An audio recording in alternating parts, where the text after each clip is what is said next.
பாவமா பாக்குறாங்கன்னு சொல்லி என்ன பாக்குறாங்க இல்ல, யாரா இருந்தாலும் கண்ணு தெரியாதுங்களாலும் சரி, காது கேட்காதீங்களாலும் சரி, வாய் பேசுனீங்க இருந்தாலும் சரி, மனநிலை தெரியாதீங்க இருந்தாலும் சரி, அவங்களெல்லாம் ஒரு மாதிரி அந்த கூட்டத்துல பார்த்தா எல்லாருமே அதை பண்றாங்க. வித்தியாசமா பாக்குறாங்களா? வித்தியாசமானா எப்படின்னா, பின்னாடி இருந்து பேசுற மாதிரி ஒரு நாள் என்கிட்ட எங்க அம்மா சொன்னாங்க, நானும் கோயிலுக்கு போறேன்னா போலாம் தானே, அந்த கோயிலுக்கு போறேன்னா கூட யாரோ இருந்தா தான் போக முடியும் போல இருக்குது. நீ அதெல்லாம் பிரேக் பண்ணணும்னா நீ அதுக்கு நீ வெளியே போய் நீ இது பண்ணலாம்ல. வெளியே போய் இப்ப எல்லா இடத்துக்கும் வெளியே போக முடியுமா? கரெக்ட்.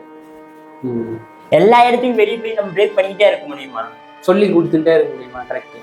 எல்லாத்துக்கிட்டையும் நான் சொல்லிக்கிட்டே இருக்க முடியுமா இந்த மாதிரி இப்படி பாக்காதீங்க. ஆனா அவங்களுக்குள்ளாரியே அதை தோணணும். அம்மா அப்பா அதை செய்யறாங்க, ஆனா மத்தவங்க என்ன நினைக்கிறாங்க, இவங்களும் ஒரு சாதாரண பிள்ளைங்க தான் நினைக்க மாட்டேங்கிறாங்க யாருமே. நீ என்ன இந்த யூடியூப்ல பார்த்ததுனால இதை சொல்றியா? இல்ல, இது யூடியூப் கிடையாது, இது எனக்கே நடந்துச்சு.